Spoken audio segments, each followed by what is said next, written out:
That was probably the greatest spring, you know, that I can ever remember in sports history in New York. Almost every night was a magic night at the Garden.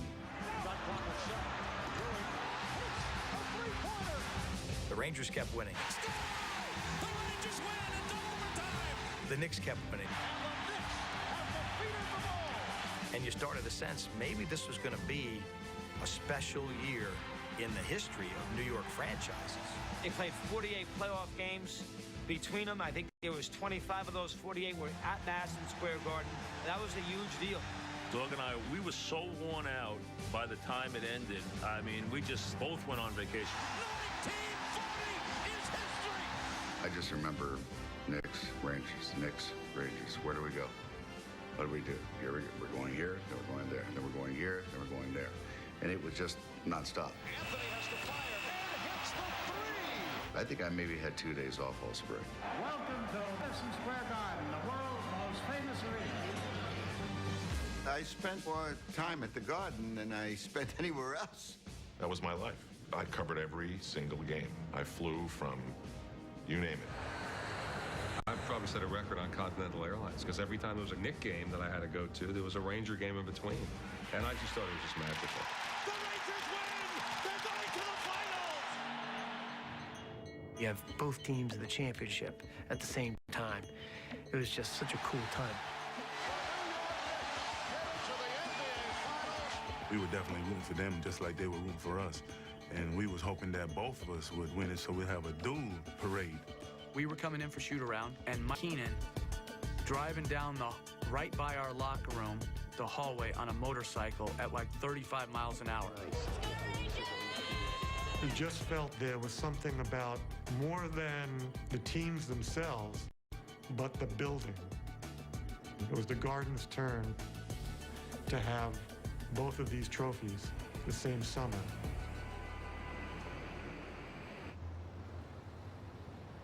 It was the spring of 1994, 54 long years since the Rangers had last won the Stanley Cup, and 21 years since the Knicks were last crowned NBA champions. The Madison Square Garden faithful were starved for a title run. But sports fans weren't the only ones suffering in New York. In fact, the whole city seemed desperately in need of some good news. Going into 1994, we were coming off a really difficult time in New York City because we had just experienced the Crown Heights riots. We had just had the first bombing of the World Trade Center. Unemployment was high. The city was perceived as not a safe place. There was a tremendous sense of pessimism in New York. There was a sense that the city's best days were long behind it, and half the city wanted to leave. That summer, '93, the Parks Commissioner was dedicating a new area in Central Park, and she was standing there by the lake at a press conference. Cameras were rolling, and as she pointed to the improvements, a dead body bobbed to the surface of the lake. It was kind of a bleak period for New York. It was a depressing place. It was a dangerous place. For many people, it was time to think about getting out. I moved to the suburbs because I'd walk outside my apartment and I could hear the crunch of crack vials under my shoe as I was walking down the street. With social and economic problems mounting, New York City found itself in dire straits in the early 90s. And the teams that called the Garden home only reflected the prevalent malaise. As time expires, the Rangers are finished for 1992-93 on home ice. The Rangers endured a miserable 1992-93 season, finishing in last place in the NHL's Patrick Division. Bitter disappointment. Rangers finishing in dismal fashion. Meanwhile, the Knicks raised everyone's hopes with a 60-win season, tops in the Eastern Conference. What time is it? But for the third straight year, those hopes were dashed by a certain number 23 from Chicago. What I remember about the '93 team was that pound for pound, that was probably the best team that the Knicks had during that decade. They had the best record, they had home court advantage. And, of course, they won the first two games. The Knicks have made it 2 out of 2 against the Chicago Bulls. 2-0 lead on the Bulls. There's a sense the Knicks are serious, they have a shot, they have the Bulls number, and then they just collapsed.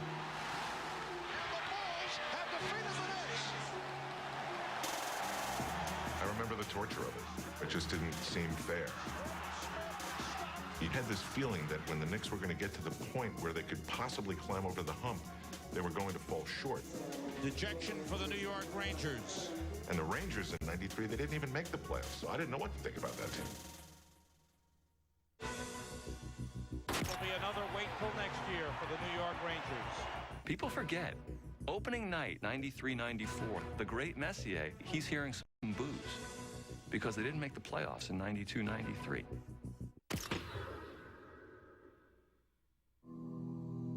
I, Rudolph William Giuliani. I, Rudolph William Giuliani. Do solemnly swear. Do solemnly swear. And that I will faithfully discharge the duties. That I will faithfully discharge the duties. Of the office of Mayor of the City of New York. The office of Mayor of the City of New York. So help me God. So help me God. 1994 was kind of a pivotal year for New York City. We suddenly had a new mayor coming in, Rudy Giuliani, and he came in at a time when the city really was looking for a change. When Giuliani took over, he felt that he was facing a city that was not as glossy as it used to be. So many New Yorkers were fearful of crime, fearful about their quality of life. Here comes this crime buster. I'll place a much greater emphasis on stricter enforcement of the law. He was a former prosecutor, and his goal was to get rid of crime and to make the city a safer and a better place to live. New York City was now in the hands of a new leader. The Rangers made their own change and brought in head coach Mike Keenan, known throughout the league as brash, exacting, and almost maniacally focused. I had broadcast the Stanley Cup Final in 1993 with Mike Keenan, and the Stanley Cup was on display in the lobby of the hotel. And I was just thinking back to all those years as a fan and mumbled to Keenan, well, one of these years. And Mike turned to me and he said, bleeping right, one of these years. He had that sense of determination as a coach that gave them a great chance to win. In 1994, they played their very first game. It was an exhibition game in London. And when they walked in the room, there was a picture of the Stanley Cup on the wall. And it was put there by Mike Keenan. And from that day, they knew what the mission was. Keenan's the locomotive in the front. Messier's the diesel in the back. Messier scores! What a shot! Mark came into the organization, kind of watched what was going on, and then slowly said, you know, this isn't the way the locker room should be. You know, everybody can't see each other. We need everyone to be able to see each other, and moves things out of the middle of the locker room. Messier takes it all the way and scores! But while Messier's presence had changed the culture in the Rangers' locker room, the results were slow to translate onto the Garden's fabled ice. Mark Messier was brought in to presumably bring a championship to New York. Was too much heaped on his shoulders. That's New York. It's over. The Penguins win. He didn't deliver the cup when he came, and he didn't deliver the cup the next year. In fact, things went sour. For the 52nd consecutive year, it'll be another wait till next year for the New York Rangers. People forget, opening night, 93-94, he's hearing some boos because they didn't make the playoffs in 92-93. They weren't happy with the guy. He hadn't become God yet. Meanwhile, basketball's reigning deity took an unexpected vacation. October of 1993, Michael Jordan traded in his famous high tops for a pair of baseball cleats. I remember being at the first Bulls game when they gave out their rings from the previous year.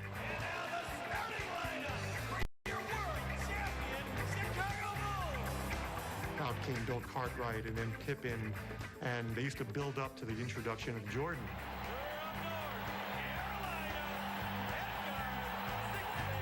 And all of a sudden they announced Pete Myers. And it just seemed as if right then and there, the Bulls were dead. When you're Patrick Ewing and you are the best player in the Knicks and you're the man who's been given the assignment to win a championship, and then Jordan's not there to counter and go against, the pressure is tremendous.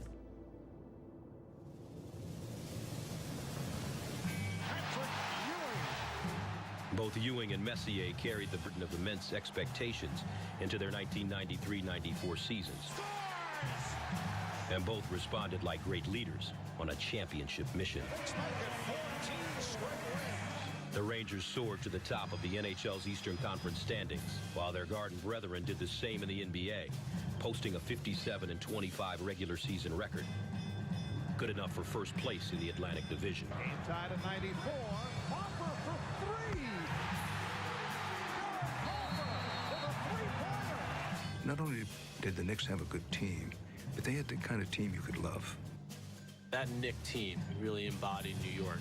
Charles Oakley, John Starks, the passion that those guys played with. They weren't perfect players.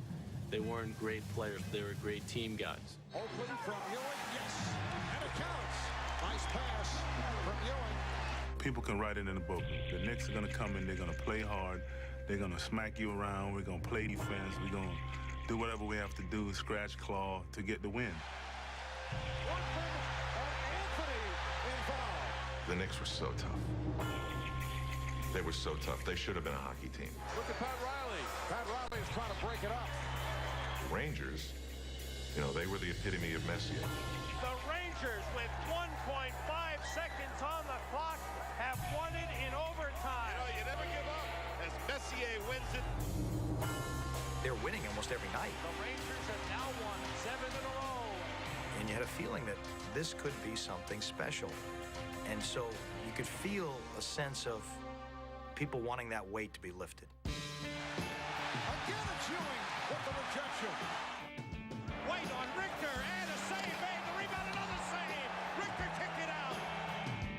Each team had so many different guys like that who were just hard-working type blue-collar players that the fans could embrace. When you have players like a Mark Messier, And he scores! John Starks, who plays with so much emotion and passion. Starks took it away. That's what made it special.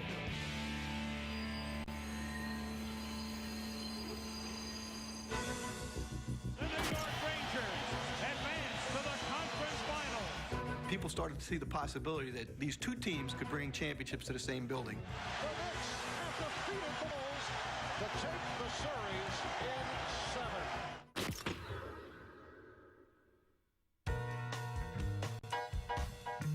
At Newsweek, we look at years as whether they were good news years or bad news years. 1994 was a great year for news. You had the O.J. Simpson trial, which really dominated. You had goofy tabloid stories like Tonya Harding assaulting her figure skating rival Nancy Kerrigan, and you had the death of two icons in American life, Richard Nixon and Jacqueline Kennedy Onassis.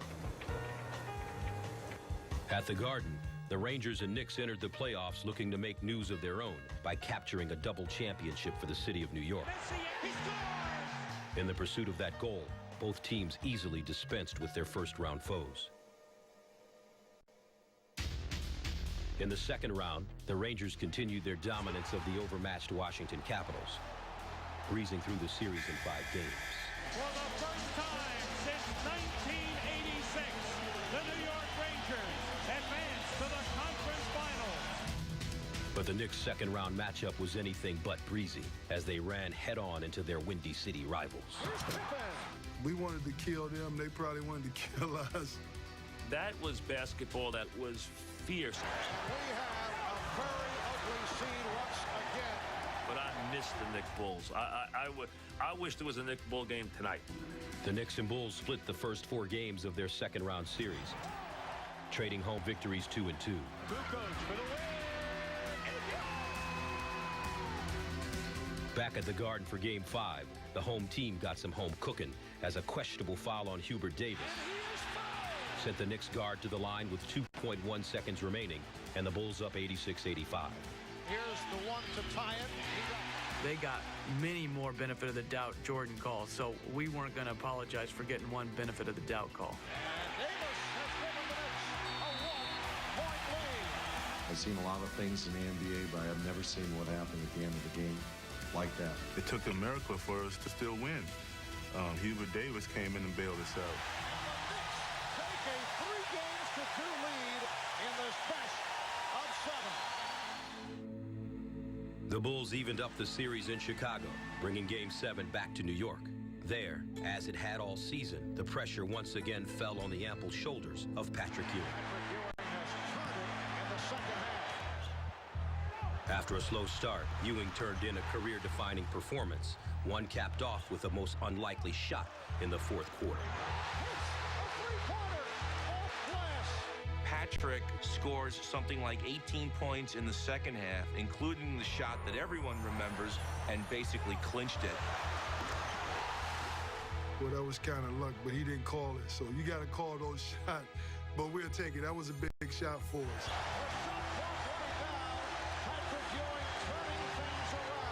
They still had a couple of roads to get through, but you finally felt that they beat the Bulls. The Knicks have defeated the Bulls to take series in 7. A three-pointer off glass.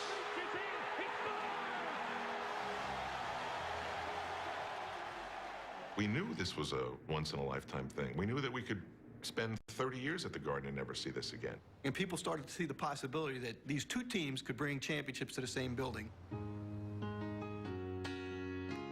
The Knicks are trying to advance to the finals for the first time since their championship season of 1973.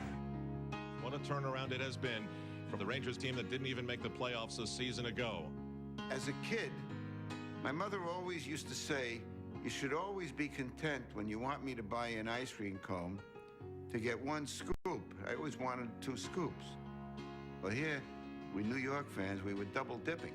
We had one scoop with the Rangers and the other scoop with Ewing and the Knicks. It's hard for New Yorkers today to imagine New Yorkers thinking of themselves as a city of losers, but you have to remember these were the days when asking for a cup of coffee could get you a fat lip.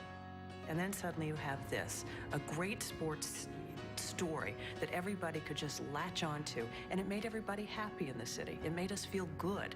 With both teams advancing out of the second round of the playoffs, the joy and anticipation at the Garden was contagious, but it was also marred with sudden tragedy.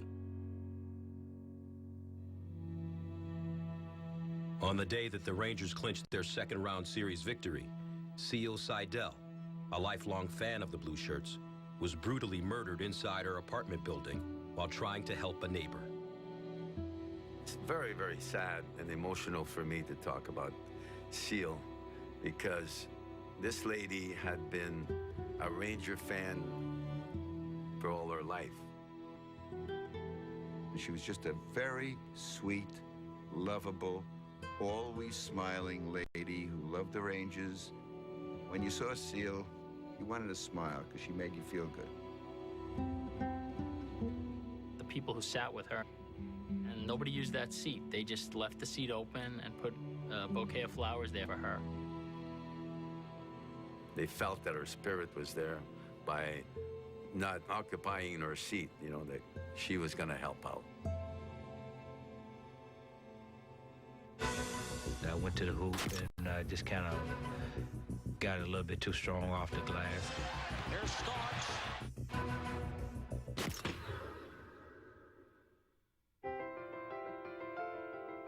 There was a championship feeling in the building at Madison Square Garden. The Knicks defeat the Bulls today at the Garden. At our local station, we had a sports-crazy general manager. So we would, instead of news cut-ins, they'd blow them away, and I'd be live from the Garden doing a Ranger cut-in. It was the center of the universe. And it was just something you had to find a way to be at. 2 sports, 2 Eastern Conference Finals, 2 New York teams that call the Garden their home.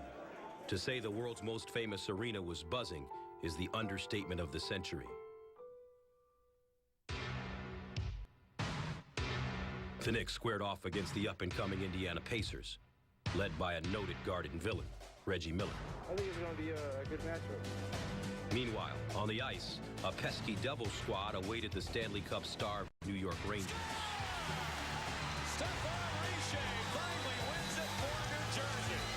The Devils were tough. They jumped on top. The Rangers came back. The Rangers win in double overtime.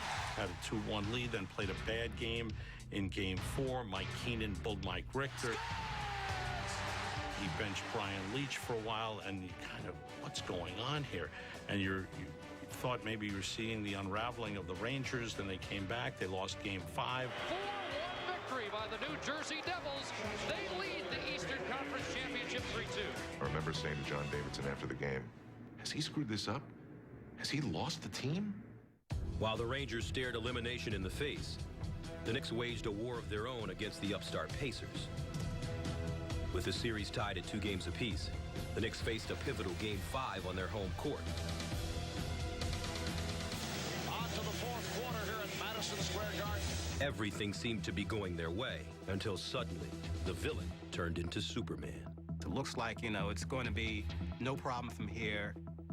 Then Reggie Miller, all of a sudden, he's not missing. Reggie Miller is on fire. He has 22, and Indiana has moved within 4. And I just remember it being one long jumper after another, after another, after another. And he hits it.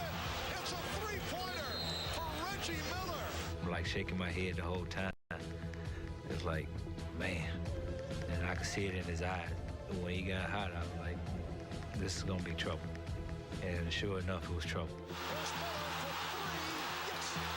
In a bizarre twist that could only happen at Madison Square Garden, Spike Lee found the center of attention shifting from the court to his prized courtside seats. I had no animosity towards Reggie Miller. He had no animosity towards me. Something happened, and he grabbed his privates and did this with his neck, and my wife is right there. Reggie Miller giving the choke side to Spike Lee. I said something to him. I mean, I didn't say anything about his wife or his mother. I just said something to him, and it wasn't profanity either. And Reggie Miller in an animated discussion with Spike Lee. And you were wondering, why is Spike taunting this guy? Some players need to be extra motivated. I guess John Starks wasn't good enough, so he had to focus on me. Just an astounding shooting exhibition being put on by Reggie Miller. What about Spike Lee? Spike who? That was theater. That's something you go up on Broadway to see. And then the game is over, and you can't believe what just happened. Reggie Miller finishes with 39 points, 25 in the fourth quarter. Both New York teams now trailed their series 3-2, and fans who had been dreaming of a double championship now were faced with the specter of double elimination. We found ourselves in a tough position, being down 3-2 in the series, and needed to find a way to win a tough game in their building. I felt a great way to do that would be to say I really believed we could win Game 6. I guarantee we can win Game 6. When you say that in New York, the whole world knows. We just kind of laughed on the cover and said, way to go, Mark. Look what you've done now. Niedermeyer centering. Look out, score! And the Devils are killing. Just killing them. And to me, one of the great lost pieces of history is what the New York back pages were going to say 2 periods through that game, because we had all written our stories. Mike Keenan just feels, I think this thing is starting to drift away. That there comes a point in a game like this where a team sometimes senses it's over. And if that happens, it is over. Down 2-1, the Rangers needed divine intervention. Kovalev moving in. Kovalev to Messier. Messier shot. They tied the game. Save Rondo, rebound, score! Mark Messier gets his second goal for the empty net. That puck's in the air, just landing. I'm going, he's going to get a hat trick. He's going to get the game winner a hat trick, and he called the game. Do you believe it? Do you believe it? He said we will win Game 6. He has just picked up the hat trick. After we did win, I was watching New York 1, and the guy goes, Messier, you do have brass ones. MSG didn't televise the game, and I was so afraid to go there to watch the Rangers lose that it's the only game I didn't see. I watched it from home. The New York Rangers have beaten the Devils 4-2. It's one of the biggest regrets I have. But I do know this. I saw one of the greatest performances in the history of modern sport that night. With Messier taking over the lead role in the New York headlines, the Knicks found themselves needing a star performance of their own. They scratched out a Game 6 victory to even their series with the Pacers. The Knicks able to hang on, and they have tied the series at 3. And then entered the 7th and deciding game at the Garden. For the Knicks and the Pacers, it has come down to this. With the legacy of their captain on the line. There was no way he was going to let his team lose. They were against a great opponent, and a loss to the Pacers on your home floor would have been absolutely devastating. But he would not let them. There's no way. Despite Ewing's mammoth performance, 22 points and 21 rebounds. Ewing with a drop step. Yes. The Knicks trailed the Pacers by a point with less than 30 seconds remaining in the game. Dale Davis put it down. I remember watching it, wondering who was going to take the last second shot. Ewing with the pick. Here's Starks. I went to the hoop and just kind of got a little bit too strong off the glass. John Starks with the ball. Ewing puts it down. And the Knicks by 1. 26 seconds to go. And it was a great feeling. I remember slapping five with a couple of fans. Pat getting mad. The game is not over. The game is not over. Keep playing. But it was a great feeling to finally, after all those years, especially where we started, winning 23 and winning 24 games, to finally, you know, get into the finals. The New York Knicks get into the NBA Finals to go up against the Houston Rockets. You wanted to share it with the fans. My hands raised, you know, finally, we're here. I remember it was Patrick rising up and thinking that that's what he was supposed to do. That's what he was supposed to be for this team. The moment they drafted him, he was supposed to rise up above every other player on the court and tip the ball in for a win. I was like, thank you. I was like, thank you for being there, yes. The Knicks' 7-game heroics came from their captain, their superstar, delivering a game-saving putback that will live in Knicks lore forever. In the Rangers' Game 7 against the Devils, heroics of no less dramatic variety were needed. There is a hero down there. We just don't know who it is. You put it in and you win and you move on to the Stanley Cup Finals.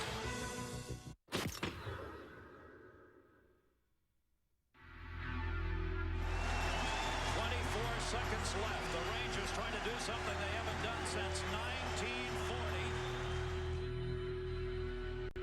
1940. In the deciding 7th game of their series with the Devils, the Rangers found themselves holding a 1-goal lead with just seconds left to play. A single face-off separated them from the Stanley Cup Finals. Bookabon trying to clear. Stepping up driver. Weimer is on him. Set it. No. Leo shots on bucket. They score. The Devils have tied the game with 7.7 seconds left. I was on the ice for that tying goal and kind of bounced through all of us right to the back corner and went in, and I remember looking at Mike and he's jumping around. He couldn't believe it either. Madison Square Garden fans are stunned. We are going to overtime. I'm sitting in a chair with my head just bent, shaking my head, and JD is pacing back and forth. He looks at me, he goes, "What's the matter with you?" And he said, "What else can happen to this team?" Oh, man. Double overtime for the 3rd time in this series. There is a hero down there. We just don't know who it is yet. You put it in and you win and you move on to the Stanley Cup Finals. Saved by Richter. Stays in the Devil's zone. Matteau goes for the puck. Stefan recovered the puck, I think, to the right of Brodeur and came in behind the net and tried to wrap around and somehow got in between Marty's feet and pad and went in. Matteau behind the net. Swings it in front. He scores! Matteau.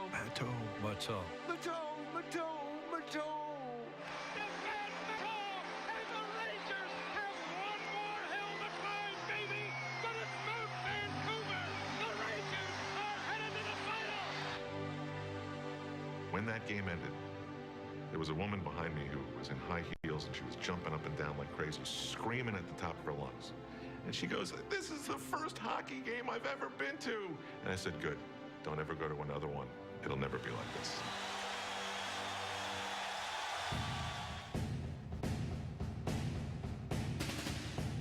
When you have two teams in one building, it's not always an amiable relationship, but in the Garden, it certainly was, because the Knicks and the Rangers were like friendly cousins who really liked each other, and they fed off each other. You know, Mason would come to the Garden and he'd have a Rangers jersey on. And I remember thinking Anthony Mason at a Rangers game, that was really cool. That was really cool. For the first time since 1979, the New York Rangers will play for the Stanley Cup. We were rooting for the Rangers, and at the time I wasn't a big hockey fan. But you know, to watch Messier and Richter, all those guys playing, you became a fan.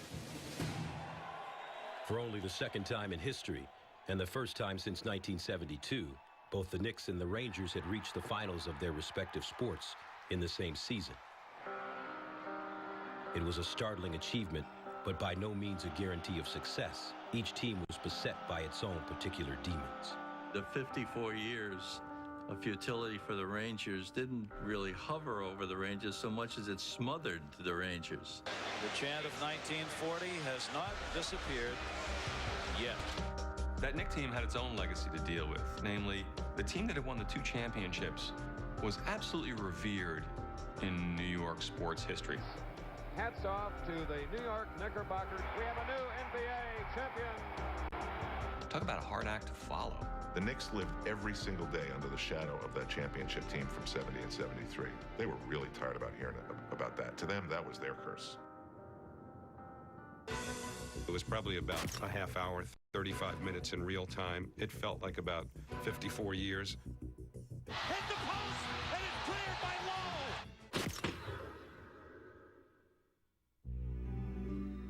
It's heading for the empty net. The Rangers will win.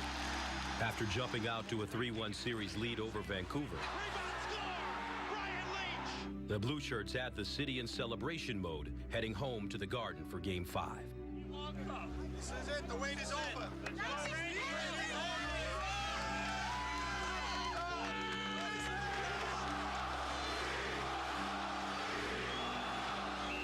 People came to celebrate and believe this is it. We're excited. We've won 3 games in a row. We're going to win this next game, and it's going to be over. Well, the Vancouver Canucks, they've won. And that's it. This one is over. And the remaining fans with a Let's Go Rangers chant to send their team off to Vancouver.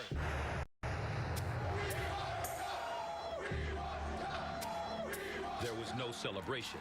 The Rangers lost Game 5 and then Game 6 in Vancouver. And that's it. The Vancouver Canucks have defeated the Rangers. This series is going to sink. 1940! 1940! Glenn Healy said that half of New York had already dialed the 9 and the 1, and we're getting ready to dial the other 1. You start to think, wow, you know, did this happen again? Did they beat the Devils, go through this unbelievable year? All of this to lose again? They really will never win. You might as well fold up the franchise. The Rangers will have to regroup, and if they are to break the 54-year jinx, they will do it on home ice.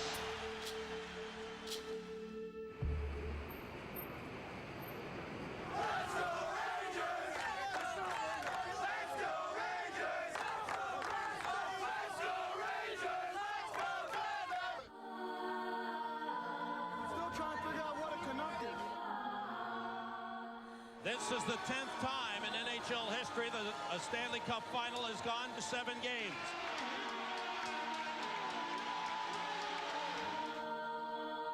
Messier cuts in, still with the puck. Nice pass to Zubov. Zubov feeds Leach. Leach scores! Final seconds of the second period. Standing ovation. The Rangers are 20 minutes away. The third period began with the Rangers holding a 3-1 lead. But for Rangers fans conditioned to expect disappointment, that lead felt anything but safe. He shot it, they score! As it was batted in by Trevor Linden. After they scored that second goal, it was a long third period. You could see in the back of everyone's mind is, you know, I just got to get through this shift. That would be one shift close to the Stanley Cup. Now it's 3-2. after Vancouver made it 3-2. It was probably about a half hour, 35 minutes in real time. It felt like about 54 years. You're one goal away from your dream, and somewhere in your mind you remember that, well, we had the lead on the Devils in Game 7 until there were 7 seconds to go. Are we going to blow this one? Here's the running, now to Jelena, hit the post, and it's cleared by Lowe. With 5 minutes left to go, I had to go down to the ice because I was going to present the Stanley Cup, and I was keenly aware of the fact that was going to be either the biggest celebration or the biggest funeral in sports history. As the game reached its final minute, it seemed that the reality of the situation finally began to dawn on the Garden faithful. The Rangers were 60 seconds away from redemption. 37.8 seconds remaining. The Rangers trying to hold on to win the Stanley Cup for the first time in 54 years.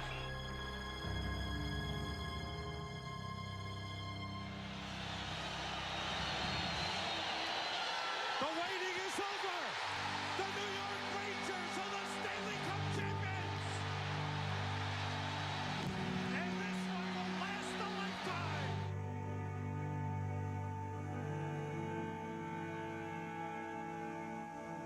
The waiting was over, and that's what I said. The waiting is over, and it was just astounding. And then it just, everything came out. The building rocked, and the fans celebrated.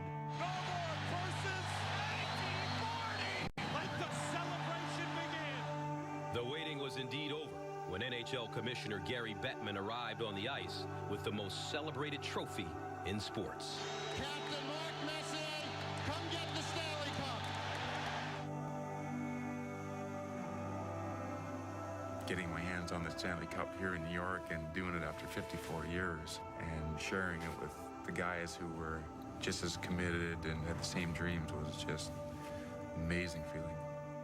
Maybe an hour or two after the game, I came out and the arena's dead empty, and there was only one guy in the arena, and it was Mark Messier. And he was standing at mid-ice, and he was looking up. And I looked up with him, and I realized what he was looking at. He was looking at the 1940 banner. And I remember looking at him and saying, Mark, you're figuring out where yours goes, aren't you? And he just started laughing. He said, yeah, it's a long time coming. Just to have him stand there and look up at that banner, you know, that kind of said it all. The celebration that night lasted into the wee hours of the morning as the Rangers took Lord Stanley out on the town. We got into a cab and we said, take us to the Stanley Cup. The cab driver says, okay. He drives there around Upper West Side for an hour. Finally, we realized this guy wasn't going to deliver us to the cup. The next cab we got, hailed it, go, take us to the Stanley Cup. He goes, oh yeah, I know where it is. And he drove us right to it. We got over this place. They're stopping people at the barrier, and I, you know, shamelessly used my celebrity to get past the barrier and got up to the door of the club. Anyway, it was a blast. It was a great night. As the Rangers and their fans celebrated, the pressure mounted on the Knicks to complete the double championship.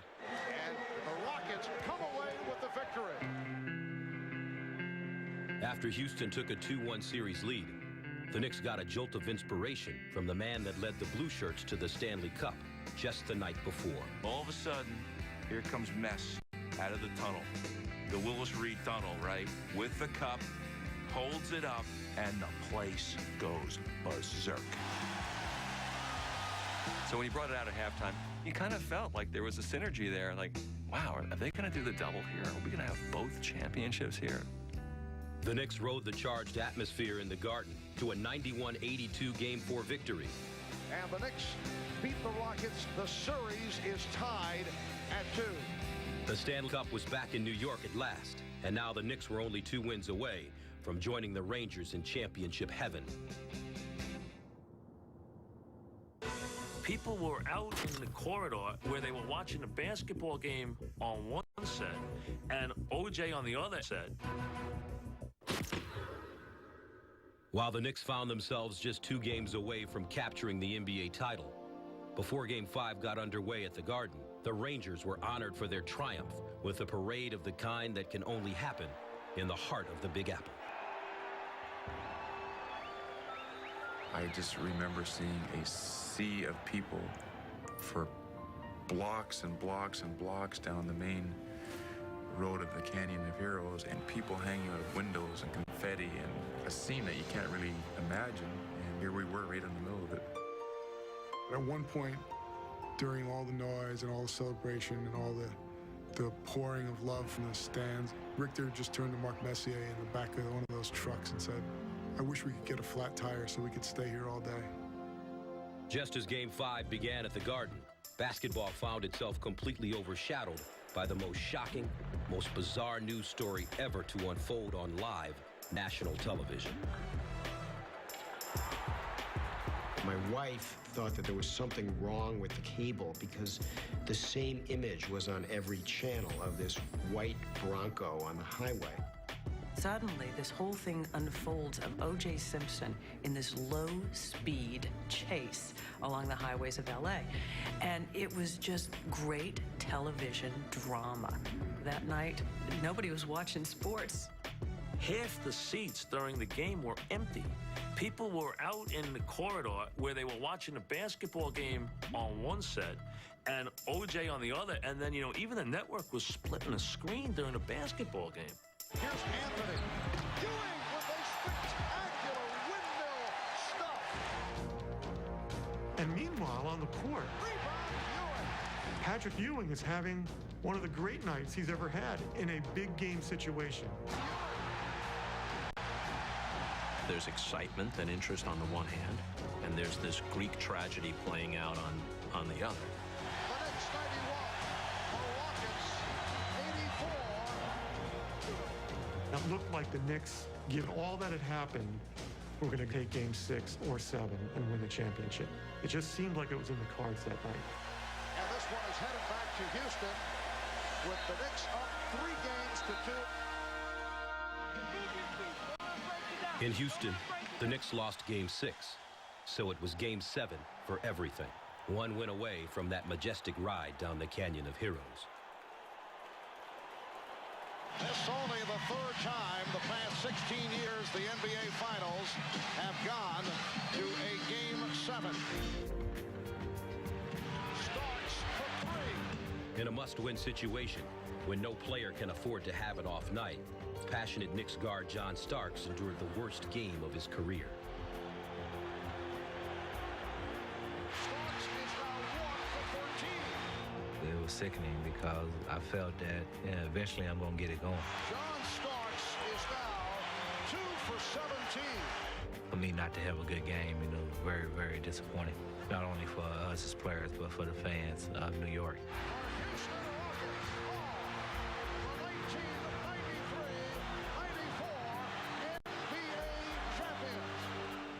I really think the Knicks deserve to win that series, and I would love to have seen, considering the love of basketball and the love of hockey, if the Rangers drew 4 million people to the streets, how many would have come out for the city's game?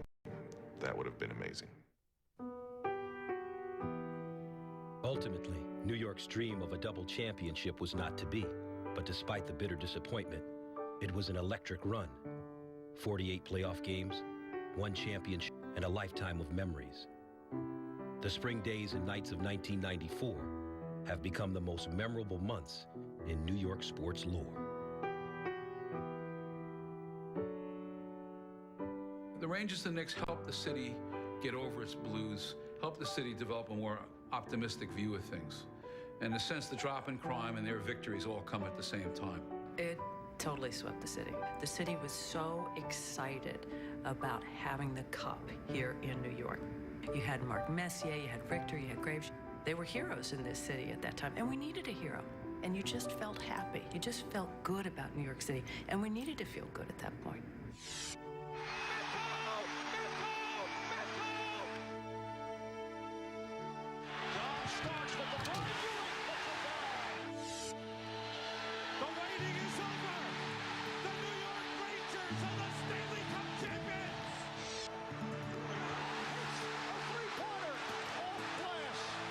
It's just unbelievable the amount of loyalty and passion that the people displayed here. That's what made it winning so special. You dream about that ever since you're a little kid, about playing in the finals and playing for something that's meaningful. Starks for three. I could remember when Brian Leach and I were both young, we'd be walking through the city, just like, could you imagine winning here? I mean, could you imagine what it would be like? I got a pretty vivid imagination, but it was better than anything I had anticipated. They love their goalies in New York City, and Mike Richter is at the top. Every game, every second, the fans was there, and they were in it. Have our towels waving. It was one of the best experiences of my life. You have to appreciate the fact that here were two teams with compelling legacies who were vying for a championship at the same time. It's a great theatrical story in the heart of the theatrical world.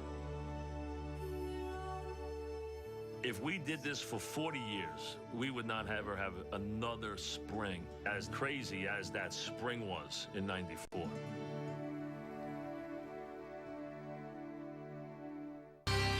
Exactly 25 years ago, there was no baseball, not one game. It was the second full day without baseball. The sport went dark because of a work stoppage, and eventually the season was canceled. For the first time ever, there was no World Series, and that created deep wounds. Some of those wounds never healed. We had everything with that team, Buck Showalter told me, and nothing to show for it. The team Showalter managed was the 1994 Yankees. For the players on the Yankees and the Montreal Expos, those lost opportunities are still painful. Those two teams had the best records in the American League and the National League, and they were seemingly on a path to the World Series, but that path was destroyed. There was resignation in Showalter's voice as he talked about a squad that he and general manager Gene Michael cultivated and a team that he believed could have won a World Series. Showalter called it one of the most well-constructed teams he had ever managed. The Yankees chased the Toronto Blue Jays in 1993 and were tied for first place on 18 different occasions. The Jays won it all that year, so 1994 was supposed to be the Yankees' magical season, until it wasn't anymore. Even a quarter of a century later, the memories of that frustrating period are vivid. As the Yankees packed their bags in the clubhouse that final day, the players sensed that this was a trip into uncertainty. Don Mattingly, who had never appeared in the postseason, spoke about retiring if the strike stretched too long. Paul O'Neill, who would win a batting title that season, looked like a man who had lost his airline ticket, not knowing where to turn. I watched him stuffing baseball cards into a duffel bag. After a 232-day strike, baseball returned.